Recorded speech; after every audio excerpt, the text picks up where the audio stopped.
Hey, it's Jay, and welcome back to Tears of the Kingdom. There's a few things that I want to do, continuing a little bit of a Korok hunt that we had going on here. Assuming that the stream's still going, it's very choppy right now, but it has been opening it. Oh, yeah, it feels a bit smoother. Okay, I think we're here. I think it takes a while to warm up a little bit. We're actually just gonna you know what? I think we're just gonna warp back here. Actually, no, it's not like that far to walk, but I think we'll make it a little bit faster. To start, I don't know what all we're going to do tonight because I don't know how late we're going to go tonight, but I want to start by clearing up a couple of more Koroks here at the end of Eldin. I know that there's actually, I was looking back at the map, there's like one that we missed back up above, but I think we'll go pick that one up later. I don't know when exactly I want to do a stream of going back and filling out things that we missed, but it would be nice to do eventually. Okay. So now there's this guy. Then he's Richard's friend. And I feel like the rockets might be involved in this somehow, but aiming them is going to be tough. And so I actually have a bit of a different idea. I have a different idea. I don't know if this is going to work at all. But this would be an old classic if it does. Ooh. It doesn't. He floats, but not well. And in the wrong direction. Okay. I feel like that could work. You know, maybe if we put down the rockets and then put on the balloons and then just hit the rocket with the balloons, and that would make him go in the air and then he'd stay floating because of the balloons. That might work. Gloom spawn. I think we're called Blue Gloom hands. I mean, I'm terrible at paying attention to shit like that, so I wouldn't be surprised if they have been Gloom spawn this entire time. But I thought they were called Gloom hands. Oops. I love the little scare noise they make. It's hilarious.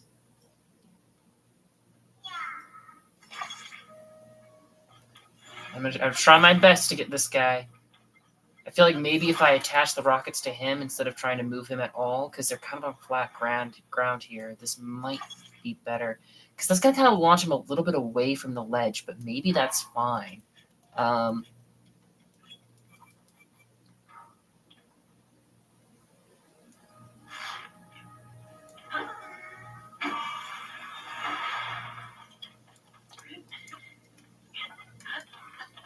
All right, and I don't know how high up he went, but the balloons should keep him afloat wherever he is.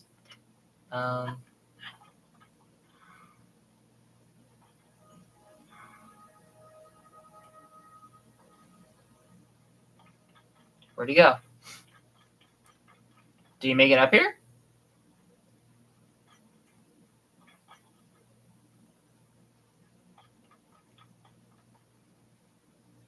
Korok?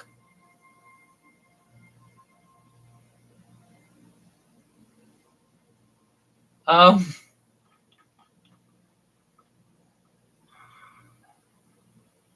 don't think that worked. I don't think that worked at all. Okay.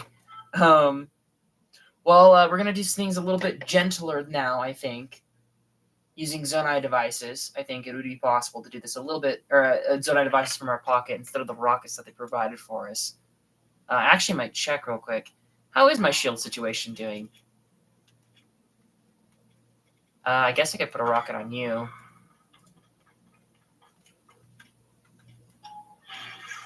And I could put one on the Hylian shield.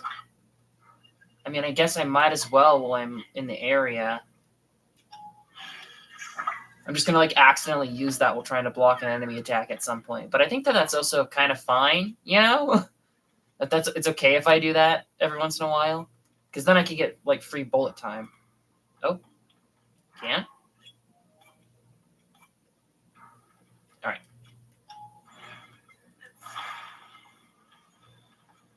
And there were a couple Koroks like this in the original that were just like a little bit trickier than they really should have been. But I think the device things have added a whole new level or element to it.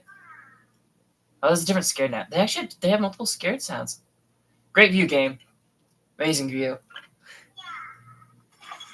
Amazing view. I actually did I didn't read that many articles on it, but I was like between sessions like double checking. Like they definitely said they were going to do DLC because I thought it'd be so cool if there was some sort of DLC for this game. And apparently their logic for not doing DLC is because they put everything that they really wanted to in this game. Which, you know what? Fair enough. But I'm gonna be the whiny. I'm gonna be the whiny guy on the internet and say that like, okay, they added everything that they wanted, but I don't everything I wanted. I want to know what happened to the Sheik attack. I want to know. Oh my god. I want to know what happened to the divine beasts. You know, I want some of that to know. Okay, I don't know if I have to hit the Zonai devices or if I can hit the Korra, because usually when you build a machine with this, you just have to hit it anywhere and it works. But I need to get like a shot where I can actually shoot down at this guy for one thing, and then.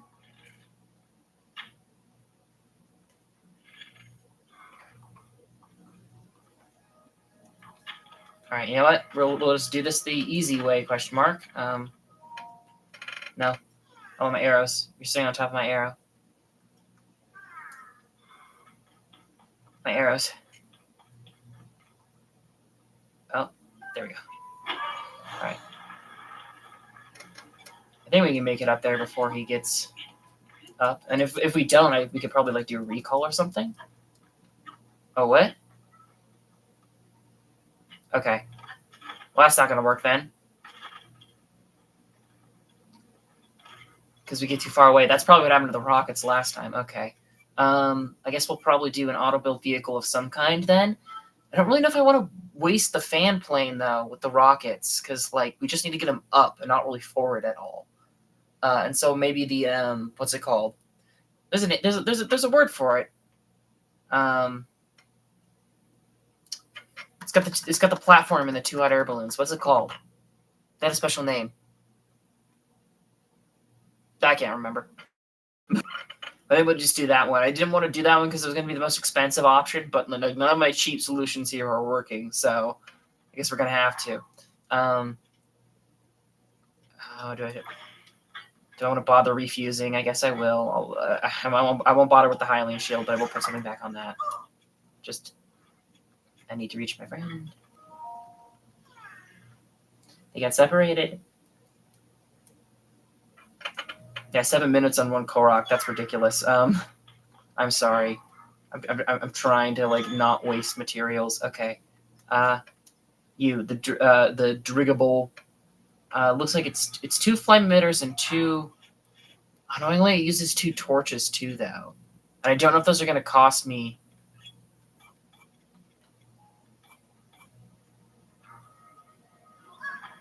I don't know if that's going to cost me extra zonite for the torches. It is. I mean, we got it.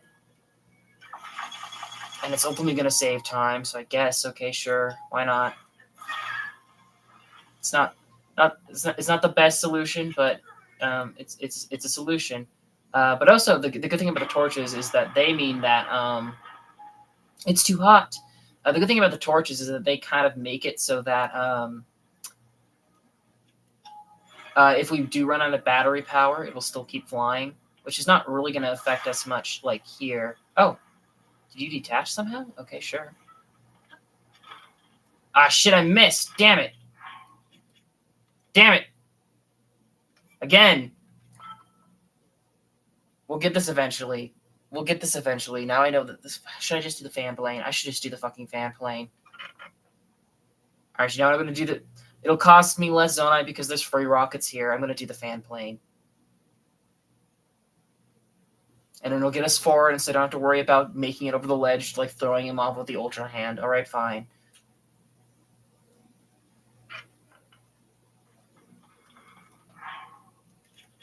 Alright, we're going to get a control stick and a wing. I guess we have plenty of them. I was about to say, like, I don't really want to waste materials, but we have more control sticks and wings than we do hot air balloons and flame emitters. So, sure.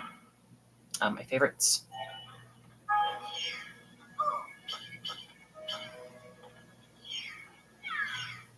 Oh. Oh, hello. That's kind of funny. When Ultraman picks them up, it counts too. Interesting. Okay, sure. I don't really have to do it again now.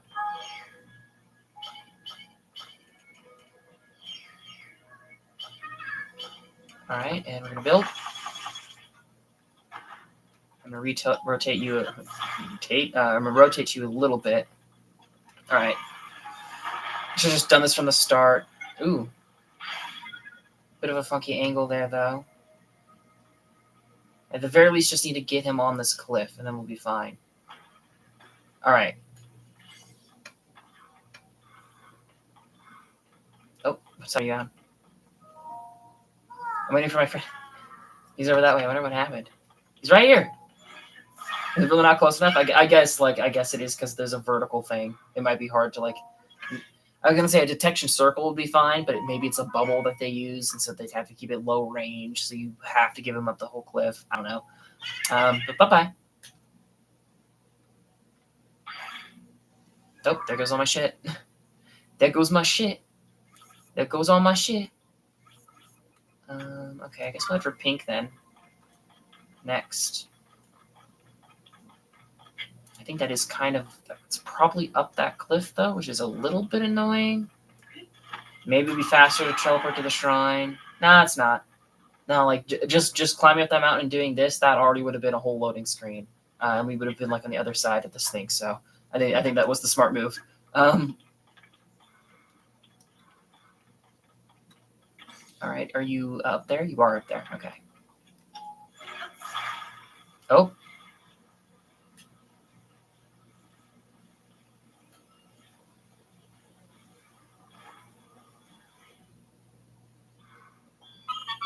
That found you.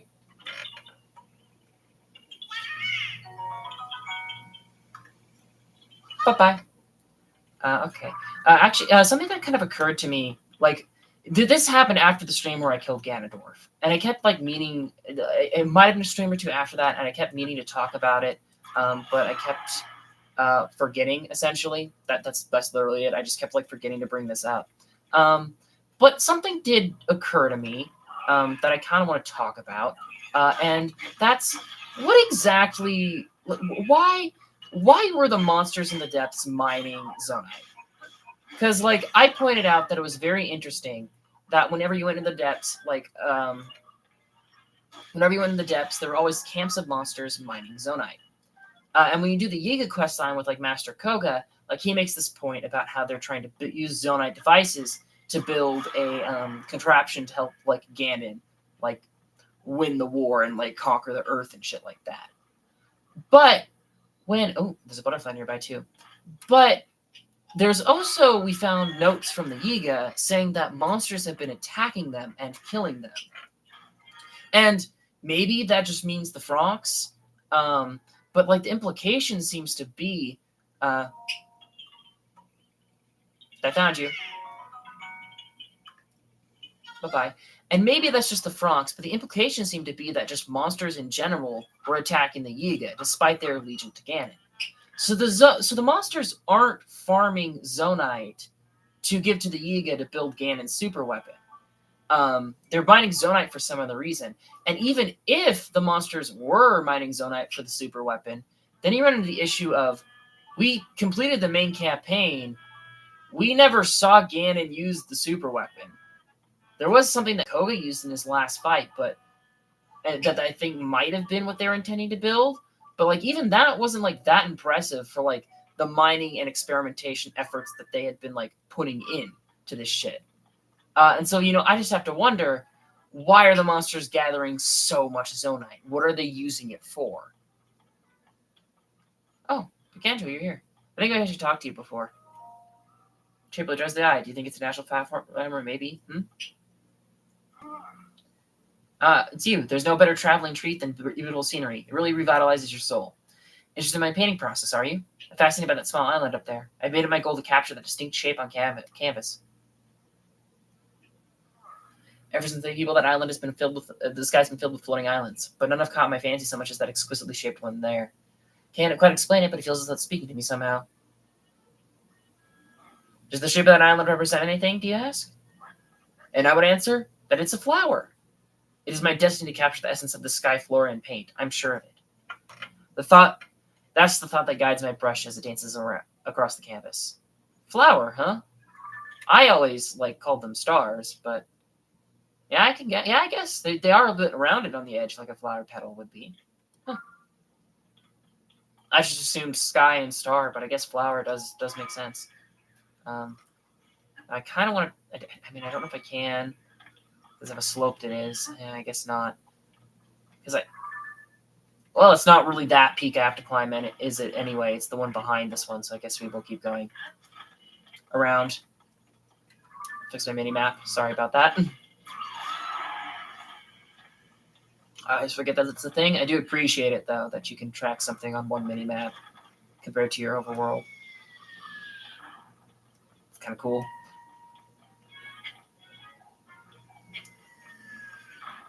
Ooh, we got a boss goblin. Oh, and this one is silver. Okay. Ooh, actually, I kind of want to do something here. And this is the one that we skipped out on fighting a little bit earlier, possibly. We might have been like actually, yeah. Where are we on the map? Yeah, yeah. I think this is one that we saw running on this place, and we skipped fighting on them. And maybe not because we're a little bit far away. But I thought there was one right there. Now I want to just check an auto build if there's anything because we got a few things from the Yiga that we could use as a base for this. Automated ally, icebreaker, charger. Automated ally is kind of what I'm thinking. Although looking at it now, yeah, I think we'll just try the basic automated ally because the thing is, I want to start like using the Zona devices for combat a little bit more. So actually, I'm gonna pop them save in case I get out the wrong things here. But the automated ally is the homing cart and the Zonai head for sure. Construct head. I know it's those two. But then what kind of emitter is that on top? Does it give me... It doesn't give me an ingredients list. I can turn it, though, to see... I think that's a cannon? I think that's a cannon. Yeah, because it's... Oh, no, maybe it's a flame emitter. Because its mouth is a bit... No, it's not a cannon. The cannon is, like, much bigger on the front. Okay, yeah, it is a flame emitter. Okay. We're going to build an automated ally. Ally, rather.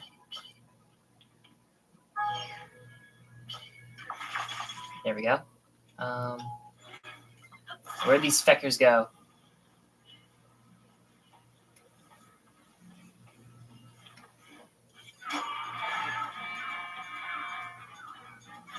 This is a whole camp of silvers. And so we're going to let the automated ally, like, help with the fight a little bit here. Ooh, and actually... Ooh.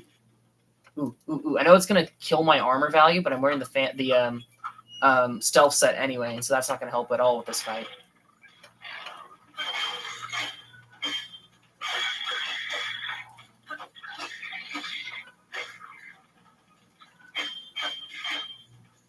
Actually, this is going to be very good for silver bokeh horns. Oh. I don't have anything on my master sword right now, do I? Yeah, I don't. Oh, well.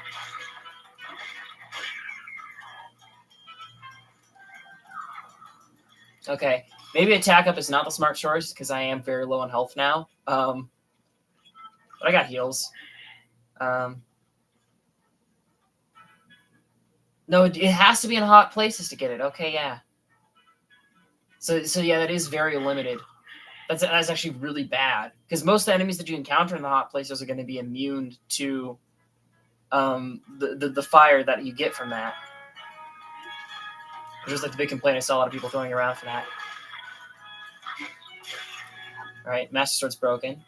I don't want to use like super good gear, but it is a whole collection of silvers, so I probably should do something that's a little bit better.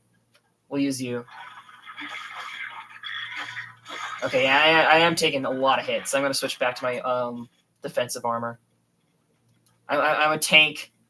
I'll admit it. I just tank hits. That's just my play style all of the time. Actually, I might keep the Barbarian Helm just for attack up, but I'll switch out some of the actual armor and pop some shit heals.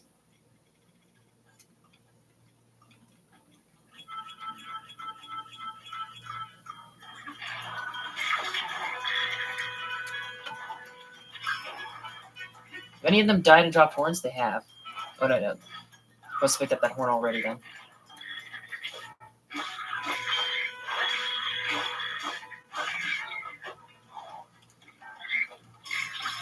I want to try and pick up as many of these horns as I can, because that's the main reason I'm doing this, for the horns. I don't waste too many arrows, actually, though, because of the Lionel fight.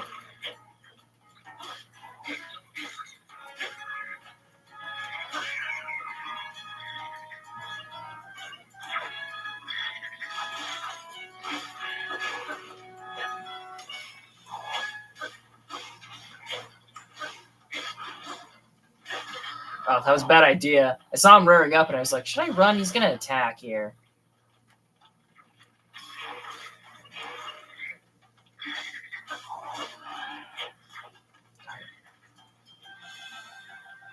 Ooh, he dropped the guts. Ooh.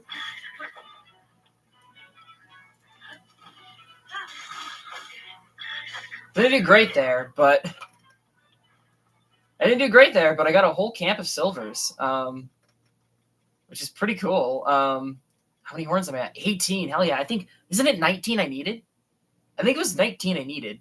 So that's actually very effective. And I need 9 of these. So like, yeah, we're almost done for hunting silver bogos. That's kind of good.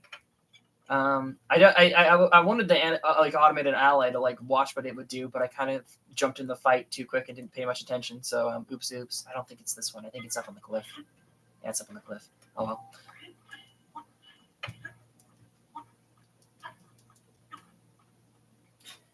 I don't know how much silver horns sell for. I'm mostly saving them for like making better weapons, but I'm pretty sure they do have a decent sell value. And so I don't know if it would be worth, like, for something like that, building a bunch of those little construct dudes and just farming them. There's even more silvers over there. Holy shit. This is the ones that I marked with the star, because I couldn't quite figure out where. It's up here. I found you. Bye-bye. It's just, like, the first one or two of those I encountered. I was, like, blind as a bat, and I couldn't find what like it was actually pointing to, and that just screwed me over because I didn't collect any of the other ones as we were passing through them. Okay, so now we're gonna take a little bit of a detour here real quick. It's gonna be a bit of a funky detour, but it's something that I kind of want to do tonight because I got tomorrow off, and so I want to do a little bit of grind work today so that tomorrow I can focus more on actual progress on collections and shit. Well, I guess the grind work is progress on collections too. You know what I mean.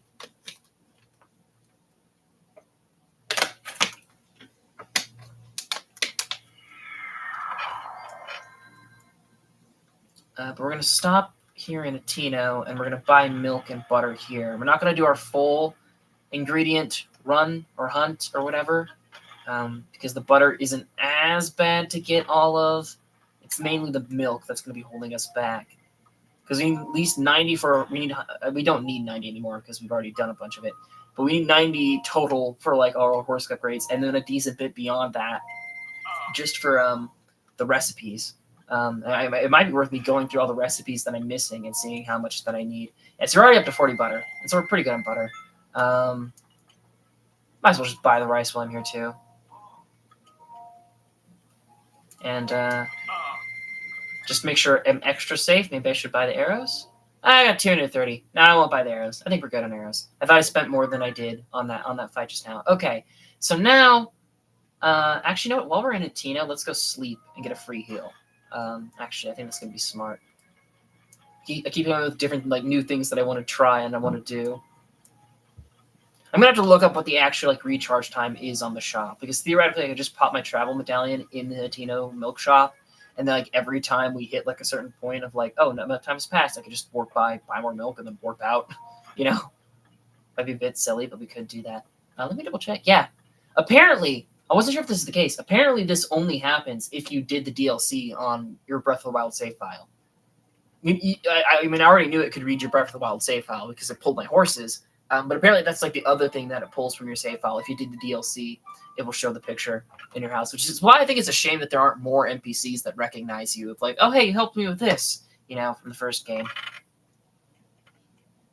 I think it's believable that a lot would like forget about you in like 5 or 6 years, because how many players played this game, played Breath of the Wild when it originally came out, that still remember every single side quest and NPC, you know. But still a bit of a shame. Okay, now I want to do a little bit of dragon farming. I want to get one part from each of them before we continue our Korok hunt. Um, the shrine was not the part. I'm supposed to go to the sky towers to get like the full view. Oops. I want to get a claw from each of them because I don't think we have any of the claws, and we need three more. I thought we needed two more claws for most of them. But we need three more claws. So I would like to get those or start on those. I think I kind of want to focus on fangs and claws first because you can't get those very easily while riding them. And then once I've gotten like a decent chunk of those, then I can start focusing on the scales and horns more because we need the most for horns, but those aren't that bad to get. Scales are the easiest to get, so those are the ones that I kind of want to save for last.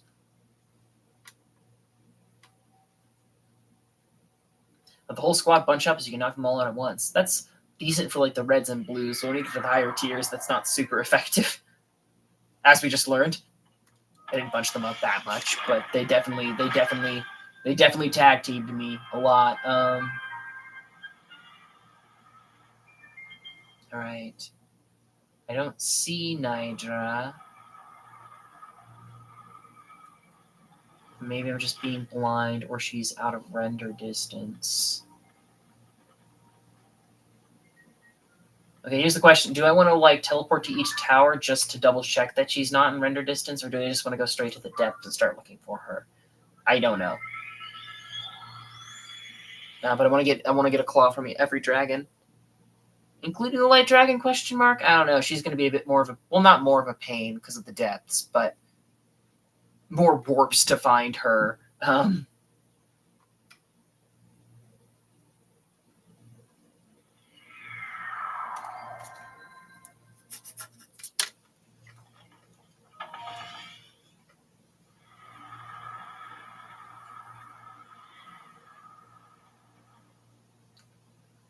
Yeah. Because Nidra has a bit of a tight path, and so I don't think... She was on the surface. I think that we would be able to see her from here, and I'm not, so that's not a good sign. She must be in the depths. They're a bit harder to reach in the depths. Not impossible, but definitely harder. And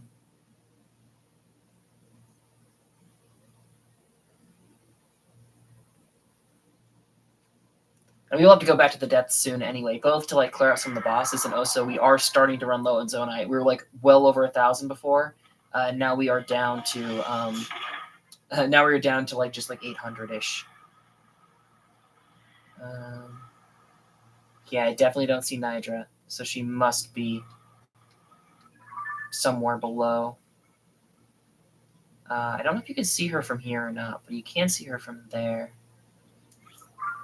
I'm following like reverse of her path so that maybe we can like get her head on. I think it's the smart move.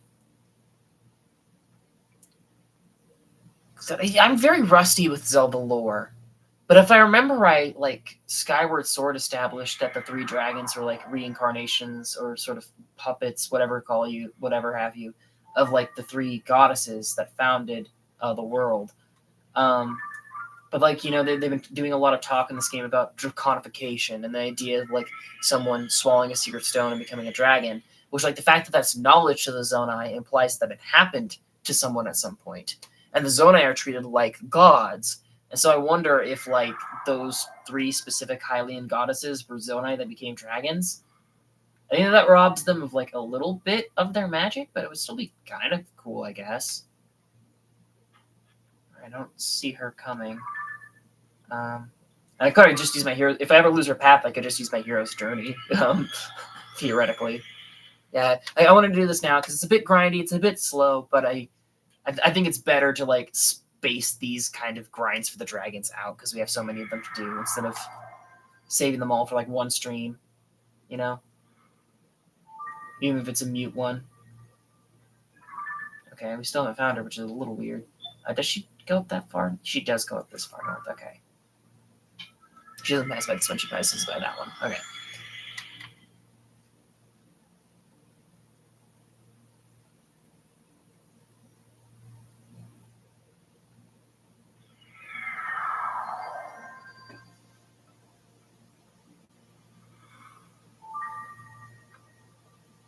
Oh, there she is.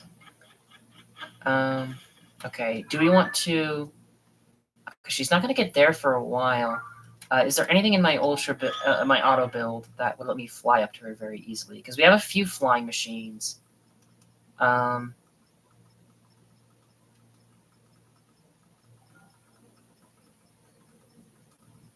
but fan plane isn't going to be great, or liftoff glider rather. I guess it's going to be my best bet. Just build one of you. Just go for it. So she's going to take a while to reach. Oh, we might actually be too low even with this.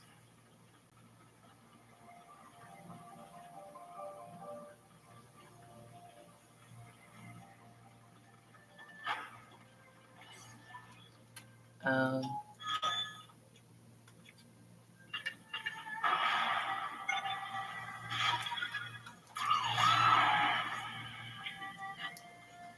I've even a waste on my rocket shields, but now I know that the rockets respawn like basically instantly, so it's fine.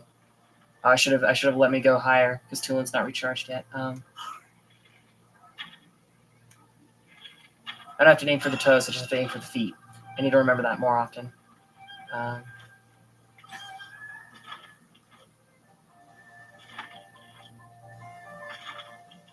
there it is. I just go. And oh, we already have two of those. Okay, actually, we're very good. Oh, we already have one of each claw. Okay, I thought we'd spent them somewhere. Oh no, I know what I'm thinking of. We already had one of each, and we needed two for the I think it was the Futurity sets upgrades. So I assumed that we had spent one of each, and I needed to save up two for the Futurity. But no, we're already there. Okay, because the main reason I'm doing this is that I want to get the Futurity up. And I just kind of thought that that was going to take a little bit longer, but sure. Oh, I guess that is the closest one to where Dinral goes. Huh? I didn't really think about that.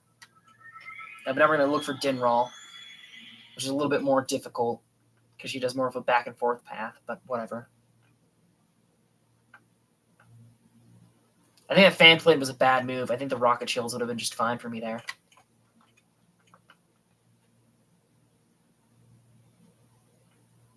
And we see the light dragon. I'll go for her too. We only need one of each of her parts, so she's not going to be as big of a pain.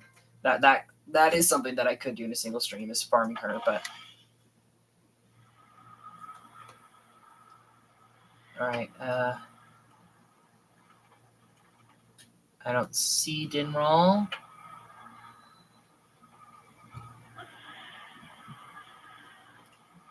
Yeah, I don't see her. So we'll check by here instead. She doesn't have as many Skyview towers to spot her, and she also has the longer path that she takes. But also, she flies closer to the ground in the depths, and so I think gliding up to her without using things like rockets and shit is going to be easier. Maybe even sniping her claw from the ground. There's not many places you can hit the dragons from the ground, but it's definitely possible. It's definitely doable.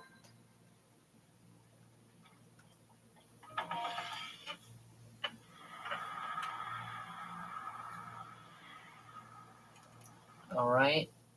It's safe to say that she is in the depths right now. So now we just need to double check the path that she takes. And this light route doesn't really land in her path, but basically all the other ones in this path do.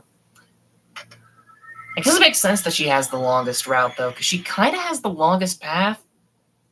Because Niger and Feroce just kind of go on a circle around one zone, but then she goes back and forth across two zones. So I guess that does kind of track just a little. Also not positive, but at least it feels like the light route music overpowers / replaces the dragon music when you warp to these. And so it's a little bit harder to tell when they're around, but not impossible. And boxes and barrels can be pushed around. Use this to your advantage.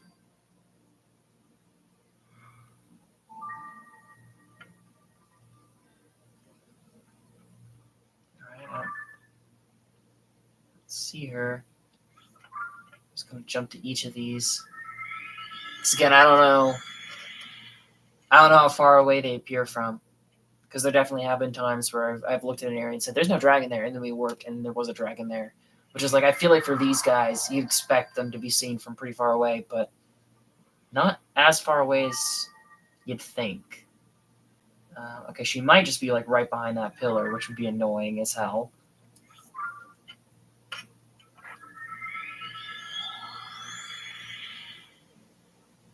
But I think we spent over 10 minutes like looking at these dragons now. But of course, a lot of that has been load screen times. Oh, she's here. She's. Or oh wait, oh no, that might just because we're like on the border of Eldin. But I'm pretty sure she's here. Um,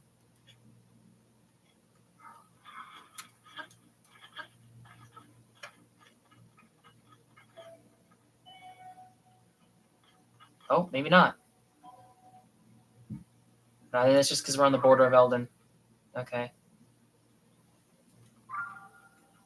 Oh, she could be somewhere in that stretch. No, even possible to know. Actually, the Sheikah Slate might be, or the Puripad rather, might be useful for this kind of like setting it to like track a certain thing, and then just set it to track one of the dragons, and then as you're warping around, you'd find them, no problem.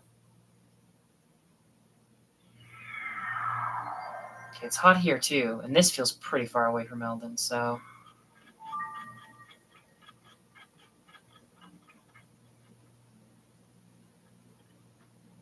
Oh, there she is. Okay. Um. I don't know what the fastest path to get to her is. I think it might be to wait, actually. She's already like halfway to this shrine, to this one, so I think we're actually just gonna wait by this one for her to show up. It's gonna be a little bit boring, but it'll save hunting her down again. Running towards them instead of like running like cutting them off instead of chasing them is like always the smarter move. Actually, I was about to say I didn't want to like wander like too far from the shrine, but I think we actually will. Oh yeah, she's not that far away. She won't take that long to get here. And I think I think that we're low enough to get caught by her. Actually, ooh, maybe not. She is flying a bit high, but we have more rocket shields, so if that's the case, we'll be fine. Okay. What's in you? Traveler's Sword, which I think we've got a picture of. Yeah, I assumed we did. But we're going to do a little bit of this. Because that's how you reset them to get a different weapon. Oh yeah, she's not going to take long to get here. Yeah, this is definitely the smarter move. And look, actually that light route maybe would have been a smart move to go to. She's pretty close to that one. I thought that one was... Yeah, I thought that one was more far south than her path, but... I mean, it kind of is. Whatever. We'll just wait for her. I think Nidra's probably the easiest of the three. Because she has a lot of light routes along her path, and she has 3 towers along her path. I think Ferocia is the next easiest, but Dinral here, I think she's the hardest one to get to.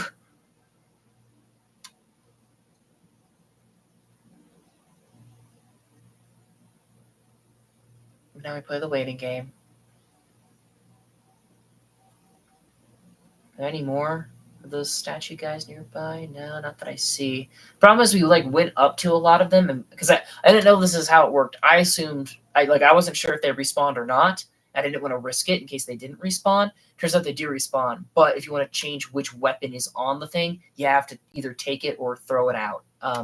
Like leaving this ghost guy there is not the smart move. You have to move the weapon somehow if you want to change what's there. And we approached a lot of those, looked at what they had, and then just left. So there's probably quite a few when we're first going back through the depths that are going to be repeat situations.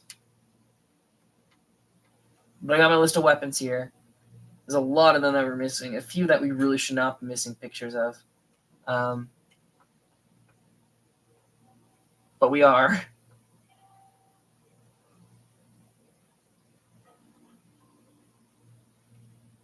I mean, I guess I'll switch to another shield just in case, but I think we're going to be fine. Actually, I burned through a lot of these. Holy crap. I didn't think I burned through so many.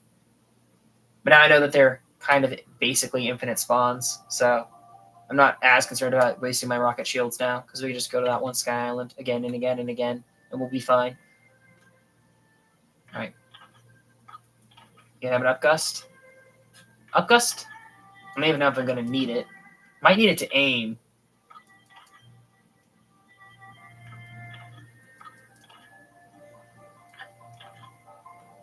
Maybe not.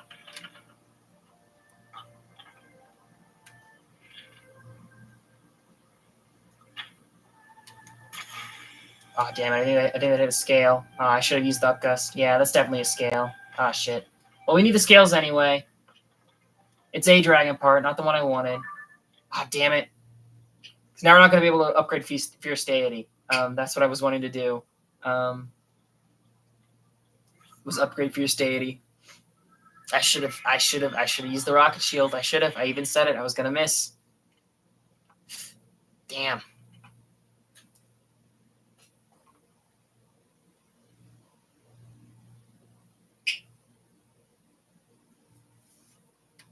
Furrow should be quicker and easier, though. I hope.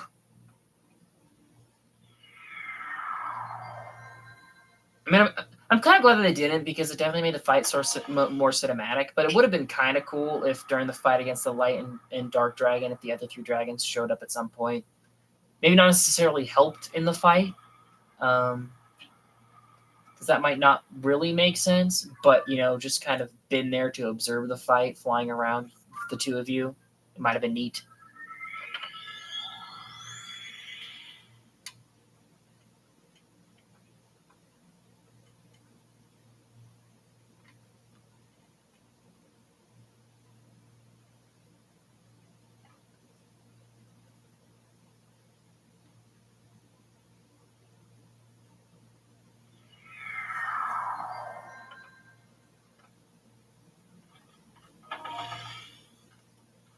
Alright.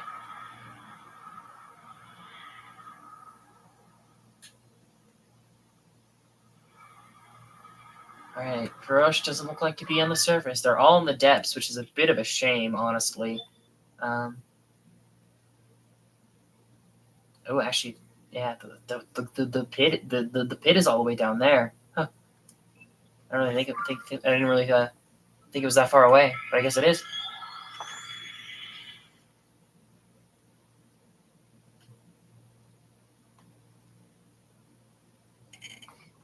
$443 Koroks. We are definitely getting there. We are a long ways off completion, but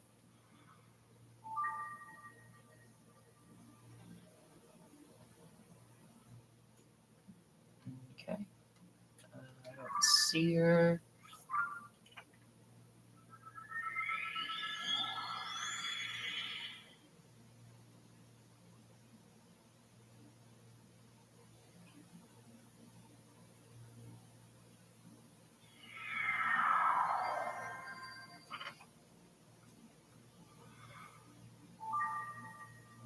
Oh, I'm facing the wrong way entirely. Master Sword's back. Yeah, see, we've only been in there 10 in-game minutes, even though it's been quite a bit longer, like in real life. Right, so we should be able to see her to the north of here if she's on that path. And if she's on that path, it might be better to wait for her at the maze again.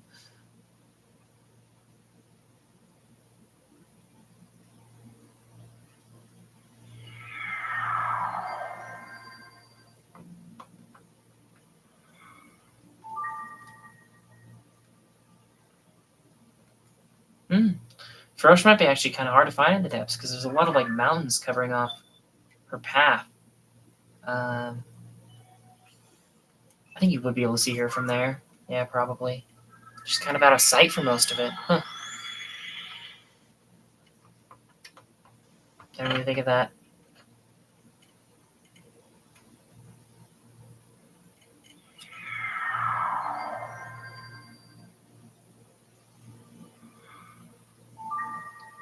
Initially, I thought that riding the dragons might have been a bit of a bad move, because it would take a long time, but like in the time it has taken us to like find these 3, we probably could have just sat on Nidra and gotten like another Claw and Fang off of her, just riding her again.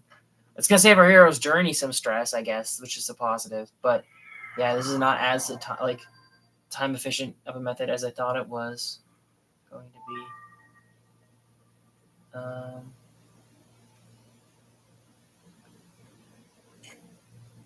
Okay, so we must have just totally missed her at some point. I guess we'll go here. It's not really on her path. Maybe we can see her from here. I don't know.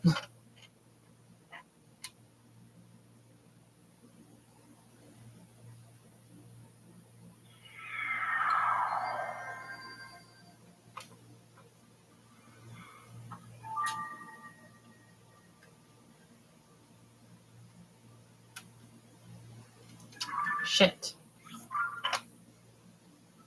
I'll check the ones on the surface one more time. If I don't see her, then I think we'll just go back to the Korok hunt.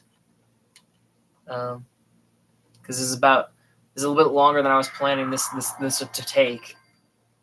I was hoping they would all be by their Skyview towers, and they were not. Not at all.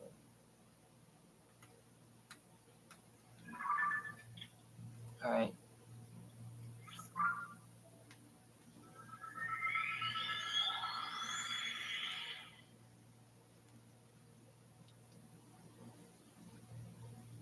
And of course, if it's in a situation where the dragon is like just entered the depths or just left the depths, it's hard to see them when they're like halfway through the chasm. So I'm actually like curious. I mentioned before during Breath of the Wild, I was curious if like all the Sheikah shrines could actually like fit next to each other. If you like laid them all side by side, if they could like make a complete map and like fit underneath Hyrule. Which I mean, oh, there she is. Okay. Which like I kind of assumed that it wouldn't. That was like a bit of a silly. That would be a bit of like a silly thing to ask of the devs to like pay attention to, and so I didn't expect it to be the case. But maybe I've voiced this concern before. But another question I've got now that we've been facing like all of like the gloom and shit, and there's the big chasms that lead to the depths. If you measure the distance between the surface and the depths, would that be enough to accommodate the Sheikah shrines and their heights? Because most of them have a similar height. It's hard to like measure, I guess, like how far the floor goes down because it's kind of an infinite, like death void. But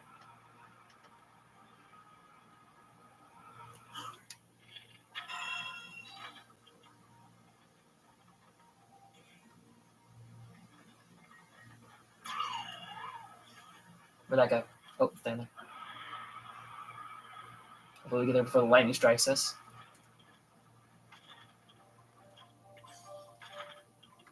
Alright. If I didn't fuck up Dinral there, I would have had enough to upgrade the freaking Fierce Deity, but no. So now I think I'm going to continue a Korok hunt. I think I actually want to start by going to the Korok Forest and checking out some of these areas over here because there should be. Actually, no, we'll talk to Hetsu. I said I wanted to save up our Korok season so we could afford all the upgrades, but I think while we're here, we might as well get more bow and shield slots. We're gonna have to eventually, and it might like be better for like the like live Korok counter to have it be low and then fill up high. Give me some serotonins of reaching 100 again. Chocolat. Yep. Bow stash. Here you go.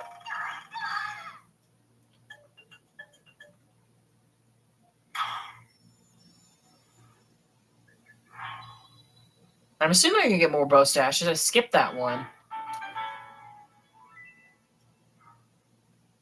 I'm assuming I can get more bows. I can Spanish bow stash for sure. Oh, damn it. Sorry. I skipped the last dance. When is my last save, actually? When is my last save? Damn it. Okay, well.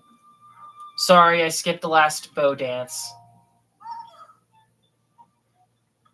Yep. A shield slash. There you go. I'll let this one play out in case we do skip the last one. I know they skipped the last weapon one, too. I'm sorry. All right, we'll skip the next one, but then I think I'll let the upgrade after that play out in case it is the last one, because I don't know if it is or not.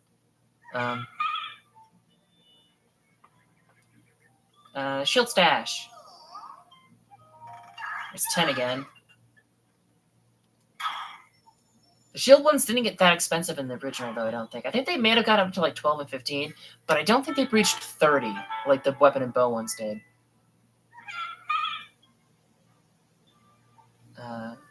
Shield stash. There you go. Let's go, bud.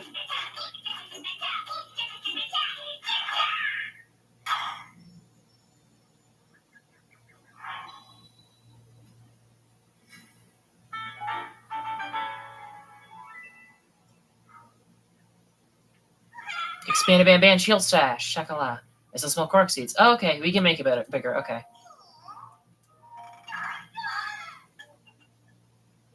We might be able to max it out. I don't know. Because I don't know how high this ramps up. We only have 4 more. But at the current price, that would be 60. Which I think we've got. I think we're still over 100. No, we're not. No, we're at 80. Okay. Oh, this is gonna be a close call. It's gonna depend on like when and how much they ramp up of whether or not we can afford them all right now. It'd be very annoying if there was only like one Korok seed upgrade we had left.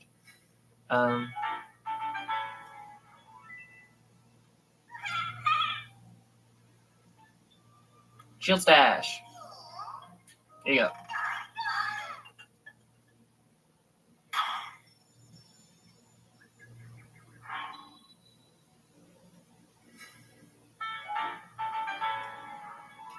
All right, how much is it going to cost this time?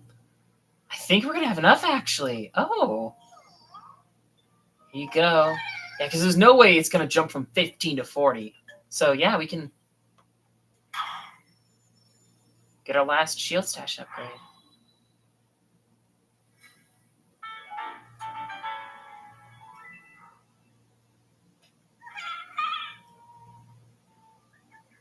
Brushing filler, shield stash. 20 Korok seeds. It did jump, but not by much.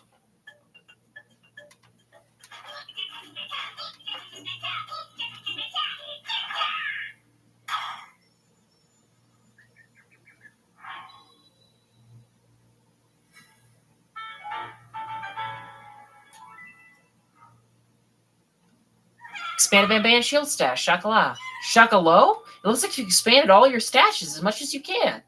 It's big, real big. A great big pouch. Nice. You collected so many Korok seeds. You know what that means?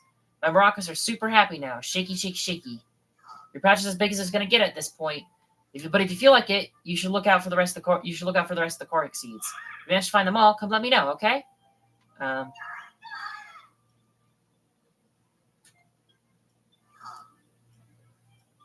Right. So I couldn't remember if he let you do the dances again, if you got all the seeds or not, but rather like if you had to get every seed for him to like let you do the dances, or if it was after you fully upgraded your set. But yeah, it's after you get all of them, which is what I thought it was, but I wasn't sure. Okay, actually, I could probably just look at my quest here to figure out where this is going to be. So 344 is the 4-star sword. Which, yeah, it is okay. Oh, is it in the guy that's like at the very, very tippy top then? It's got this? Must be. I don't even know what I'm gonna, because I think our weapon stash is full. I don't know what I'm gonna toss for the Korok sword. And of course, the problem is with the Dweller's Spear, we're actually missing a picture of like just the regular spear too. And I've got it marked on my map where there should be one, but I'm not positive if there's one there or not. So wait, what's our height right now? Okay, 240. Okay, I think that the spear is also in the branches somewhere then. Okay. What do I want to ditch for my weapons to pick this up? Boulder hammer. Yeah, that's it. That's an easy one. We want to break this sword. Doesn't really matter if you break it on enemies, if we just break it casually, if we break it on like mining rocks or whatever. But we got to break the sword somehow. Okay, so that is this guy. And so based on the height of that, I think that this one is going to be on a tree branch. And I'm guessing it would be this tree branch then. Oh, hello. Well, you know what? Speaking of the devil, I don't know if this actually wastes durability, but oh, that's right. Yeah, there's no Koroks. There's no Koroks in the Korok forest. I completely forgot about that. I was about to say, why did I not mark that one on my map? Of course, because it's not one, because there's none. All right, Forest Dweller Spear. We were completely missing that one. Okay, so now I need to figure out what I'm going to ditch for that, because like we don't have many crap shit. We don't have much like in the way of crap shit left. I guess the crappiest thing we've got is this Horriblin a sledge, especially because we've already used it a bit. Wait, what? Especially because we've like already used that one like a little bit, so we'll replace it with the sphere.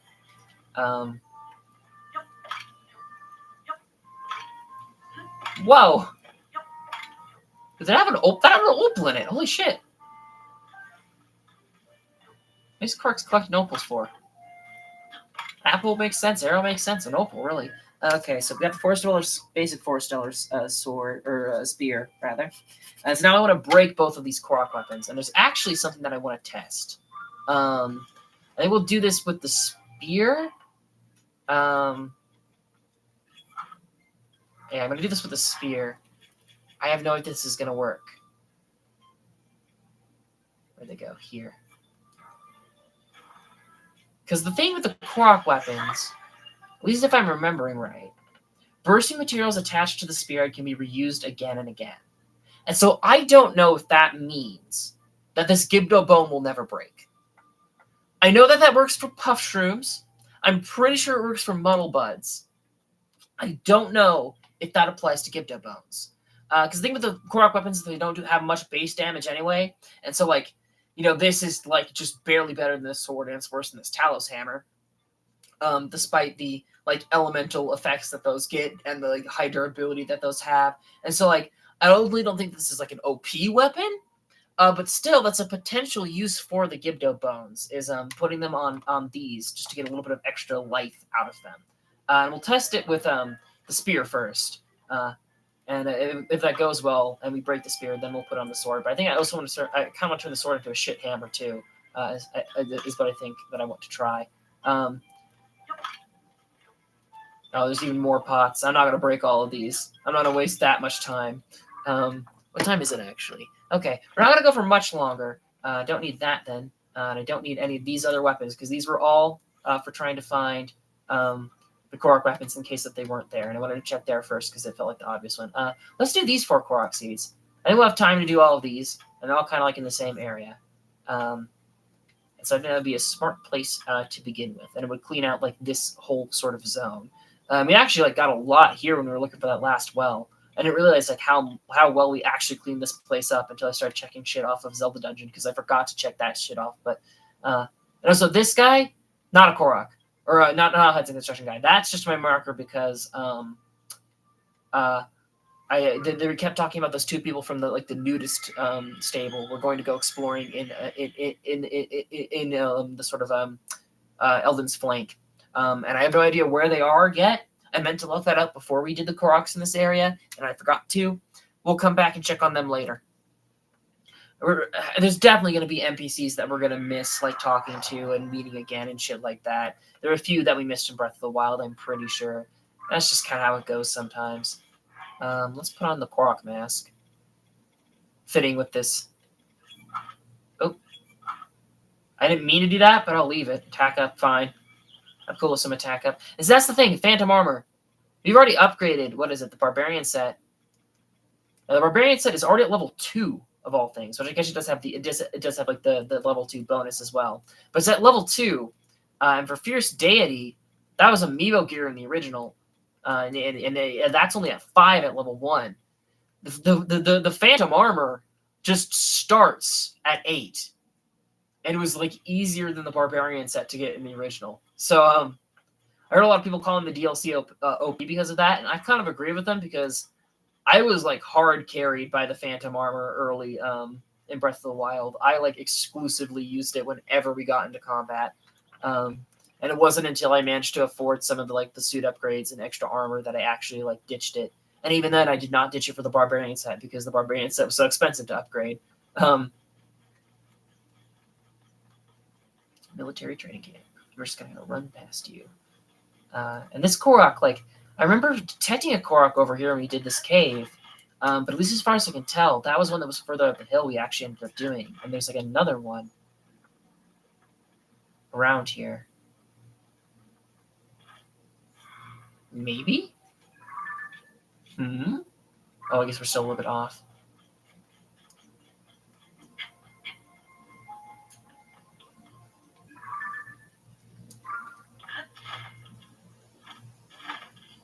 Oh, is that it? There it is. I found you. You're very well hidden. Bye-bye. All right, and so now it's to the point where I could probably look up how many Korok seeds you're supposed to have after fully upgrading, because we're at 20 now. And so that's going to be like our actual like counter from now on of like we're going to have like a specific number to hit. I assumed that was going to be faster, but for some reason pressing the button didn't make it go. It was probably going to be faster to just spam jumps and climb. Oh, we're on a cliff anyway. Okay. But yeah, now we can actually like look up like what the final count of seeds is supposed to be, and then we won't have to like look at like the pause menu every time we want to figure out how well we're doing. Now, this one is like right in the midst of a monster camp, but a few of these are like right in the midst of this monster camp. Ooh. Are you an Ascendi boy? Oh no! This is the wrong lake. It's the next lake. Interesting that they're like blue on the mini map, but it's like the black mucky waters when you're actually here. Which I'm pretty sure that's how it was done in the original too. Don't quote me on that. Okay. They might be up this tower. Oh, that actually, you know what? They could be this rock too. No, okay. I'm gonna assume that they're up the tower.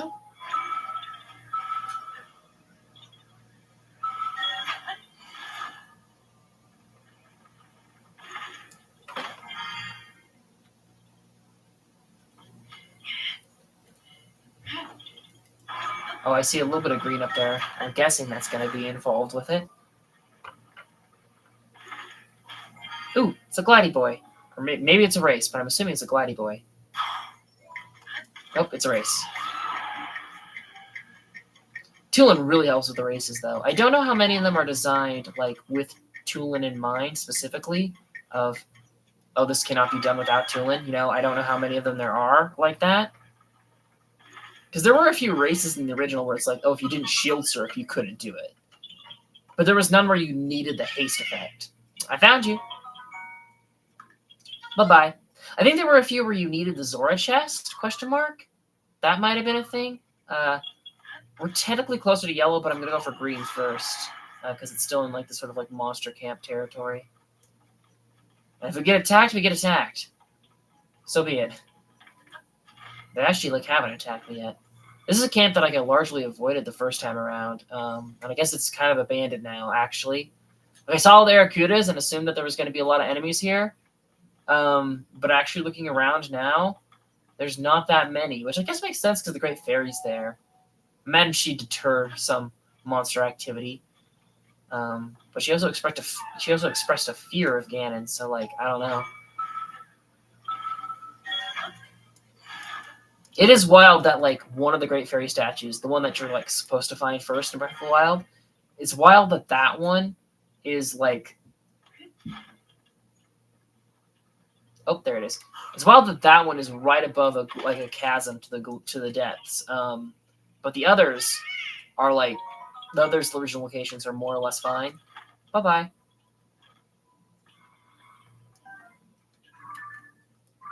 One thing I do like though is I think I pointed this out when we were doing the Great Plateau because but like somebody else confirmed that this is the case. That is what was happening. All of the shrines on the Great Plateau from the original game have been replaced with chasms in this one, which is very interesting. I have a feeling like we might have not found one, actually. No, we did find all 4. Okay, yeah. But another thing that I did not at all notice on my own that somebody pointed out is I kept talking about in that one flashback with like the Moldugas, how you could see like Zonai shrines. on the Great Plateau, I did not notice at all that those Zonai shrines are where the Sheikah shrines are in Breath of the Wild. Which implies that there is some kind of magic kerfuffleness going on with all of that shit.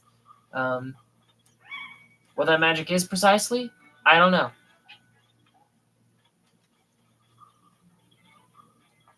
I was about to say this rock looks suspicious.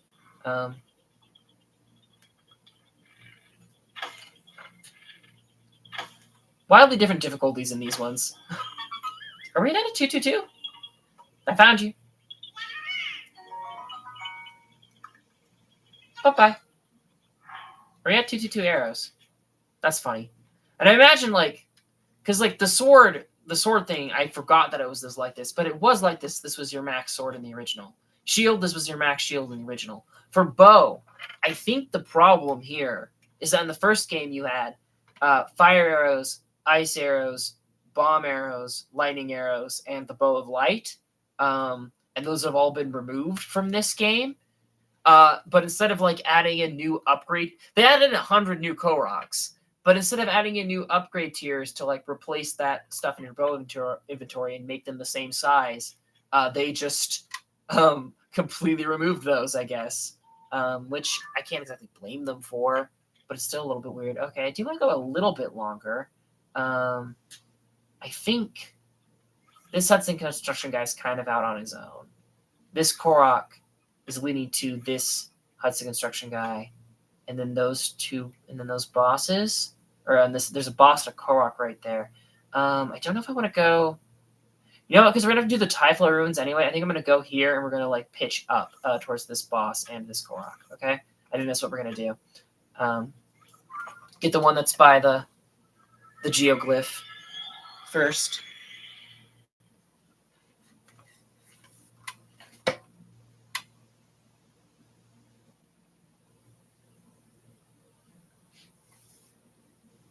That tooltip, by the way, that tooltip's kind of interesting because like if you follow the dungeons in like the order that the game suggests, they do send you to do the Zora quest line before the Gerudo quest line, so you would have Sidon's water power in the hot zone. Although that said, they also send you to the Zora after the Eldin quest line, which is like the opposite way that it was in Breath of the Wild, according to like the post credits and shit. That's the opposite way that it worked in Breath of the Wild, which makes me wonder whether or not that was intentional. That like, oh, they didn't want to make the heat too easy to deal with in Eldin, but they wanted the Gerudo heat to be more calmed down. If that is the case, I don't know why they picked to do it that way, but still this thing. Yeah, see, look, the fan is glowing. Maybe it's just because it's nighttime. Because sometimes it always spins and the mask always rattles when a Korok is near. But like sometimes it's glowing yellow like that, and sometimes it isn't. And I don't know if that's like a you're getting closer thing, if that's a nighttime thing, or what the deal is. But I found you.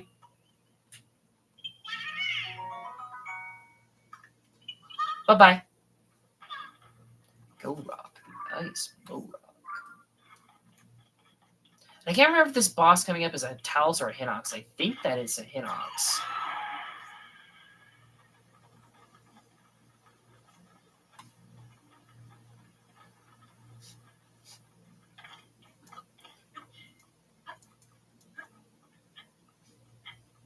Alright, it's not going off yet. Oh yeah, it is glowing yellow now, so I guess that is just the mask glows at nighttime. Which I don't know how I never really picked that up in Breath of the Wild with how much we use this damn thing. Okay. I don't know if you are... I'm assuming that it's an ascension underneath this. Because it'd be weird to have two on top in a row. Oh, hello.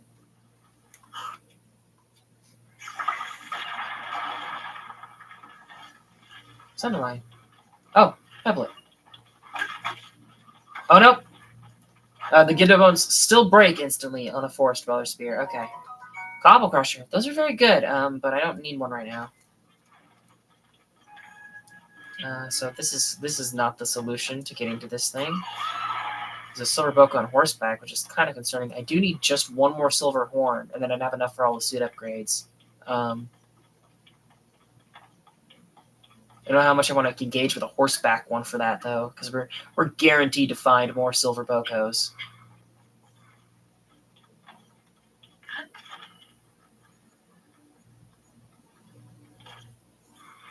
Okay, I'm going to look at the map here and see exactly where this guy is. This could be another flower puzzle one, in which case that would explain why I'm having trouble finding it right now. Which one are you? Oh, wait, hold on. Oh, no, this was a Hudson construction guy, not a Koroxy. No wonder my mask isn't going off. I completely forgot what I just marked. I just changed them to pins, and I already forgot that this was the Hudson guy. Okay. Well, then where is he?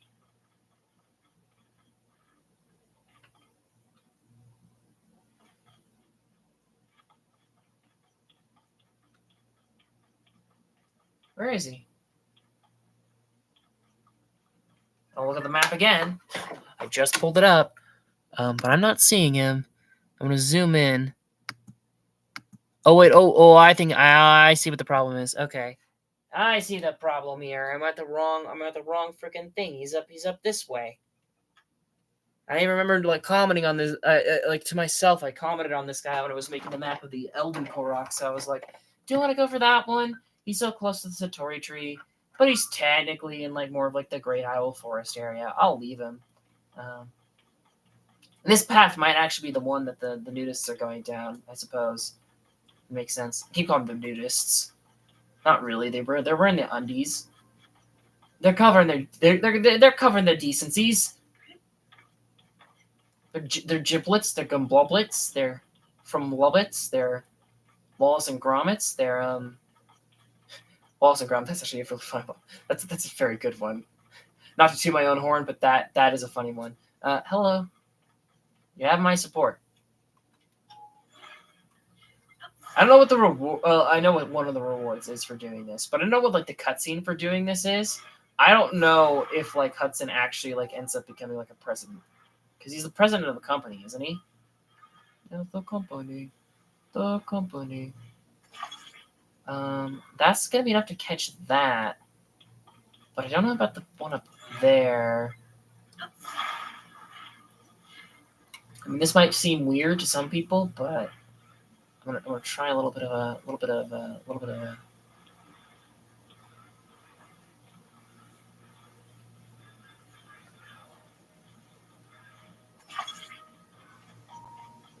Yeah, it's kind of hugging it. Try letting go.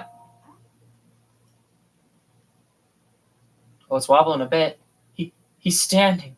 It is wobbling though.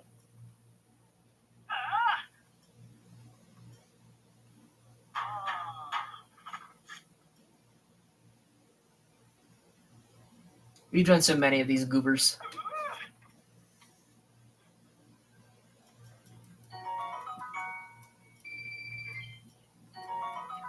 Meteorite mice balls. Bomb flower. That we actually just spent a bomb flower, so big preach. Spent it for nothing because we didn't take the cobble crusher. The thing is, if I have to use the Korok weapons, I might as well put something decent on them. Is that the? That's not Dinroll, is it? No, it's just like some of the mountain shadows. Okay. If I see Dinroll again, I might go for her to try and get that claw. She does pass by this area, but I don't think she's gonna be here quite yet, especially with all the warping we were doing.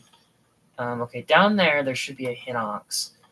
So I needed to find something to put on these two Korok things to make them more usable for combat, to like incentivize me to be using them. I don't think I'm going to waste any silver tier stuff on them, but I think a black Riblin horn for the sword might be good, and maybe a black Boko horn for the spear.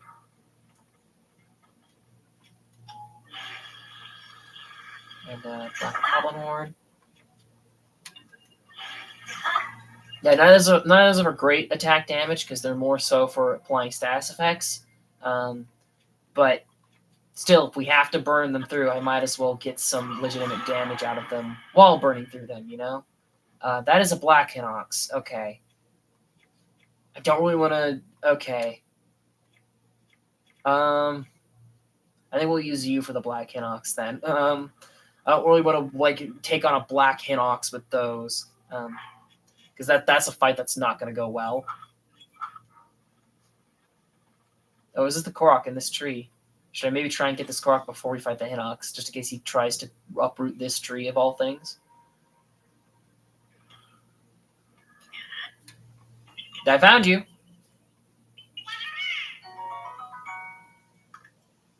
Bye-bye.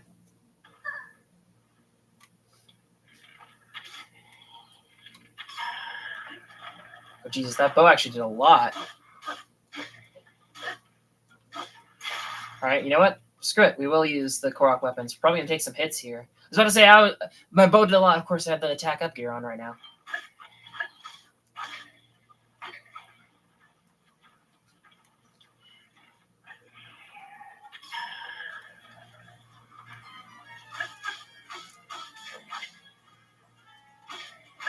I was gonna do the charge thing, but then I gave up halfway through.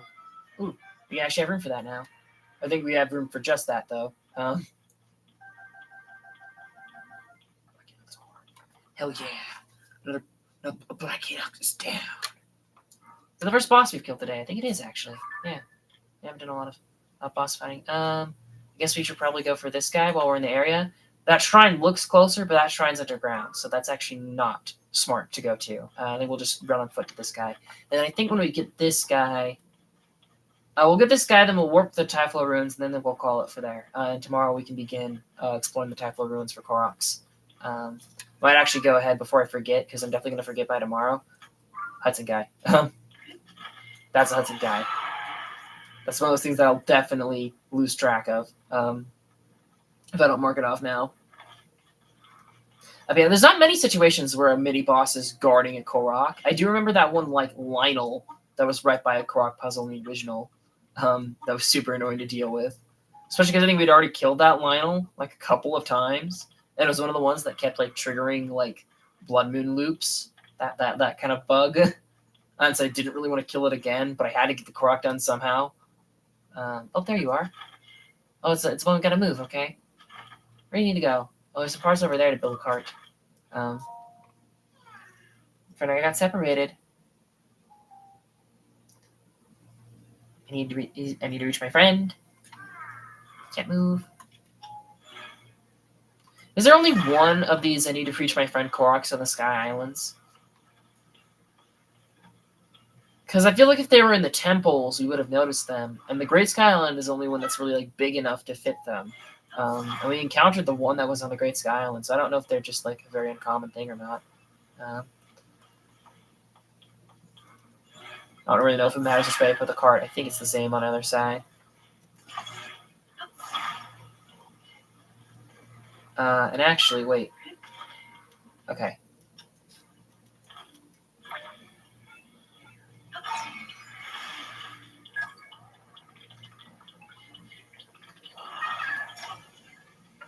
All right. That's better to like get on these things, because the last time we did something like this of just letting them roll, it just went completely out of my reach. Come on, little guy, let's go check out what this camp's about. There's a little camp over here. Oh, it's the nudists.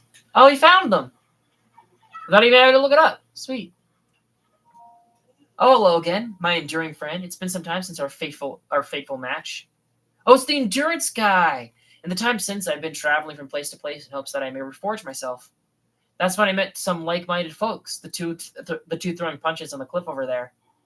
Though it pains me to say it, I cannot keep up with them. Day or night, rain or shine, nothing stops their endless barrage of punches. But that just means I have room yet to grow. There's always someone better out there, so I must never stop training. I'm assuming that the Korok is close enough to not despawn if I go talk to these guys. What's up? The underpants method. I spooked both of them. Yeah, pant, prepare, mind, and body, explore, in, underpants.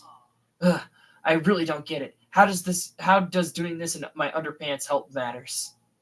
The guy with the glasses is actually kind of cute. I joined the research division because I like the uniform. Will I ever actually get to wear it? I get that we have to train, but why do they insist that we do so in our underwear? Are we supposed to investigate caves that might be monster strongholds dressed like this? And we're supposed to investigate caves that might be monster strongholds dressed like this? I'm no expert, but I'm pretty sure we'd suffer fewer injuries if we put some clothes on, or at least took some weapons and shields with us. Yeah, the underpants method in action. Muscling up our minds, minding our muscles. Oh, you, the master of the underpants method. We will forever be in your debt for showing us how it's done. You got to this method by hearing things wrong, but did learn that going into the wild to face danger is key to research. You taught us that training to fight monsters in just our underpants is excellence in action. After my own training is complete, I'm thinking of investigating that cave, the cave under this cliff, and testing my own skills. It seems that monsters have infiltrated that cave. I'm sure they're hiding something inside it. Oh, that's cute. That because it was weird. This game is like a lot more people in underpants than Breath of the Wild did. It was basically just Link in Breath of the Wild, if not only Link. But it's kind of cute that the two that are involved in like side quests meet up. It'd be kind of fun if the hard-boiled egg hot spring guy showed up too. Oh, actually, you know what would be great? If you did all three of these quest lines, and then you came to these guys and you talked about, hey, have you ever heard of hot springs? And then they all go chill at the hot spring together. Oh, that would be sweet. Oh.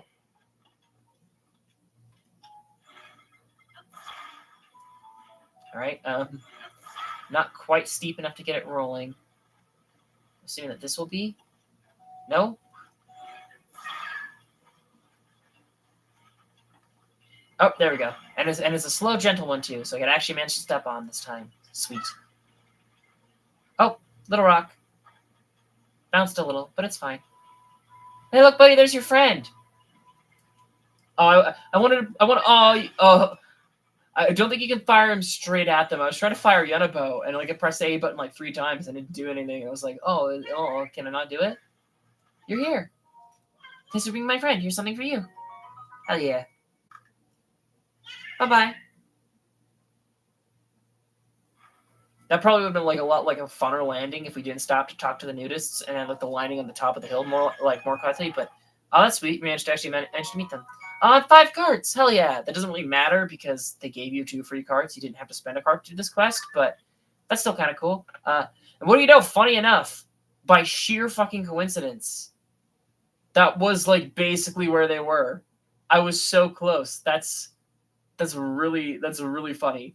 All right. Well, I think that's going to be a good place to stop it there for today. There's definitely more Koroks in this area, and I'm going to go ahead and warp to the Typhla ruins to prepare for it. There's still some more Koroks in this area, but we'll clean this up tomorrow. And I think I'll mark down some of the other ones we have to do tomorrow. We're going to call it there for now. Thanks for tuning in, and bye-bye.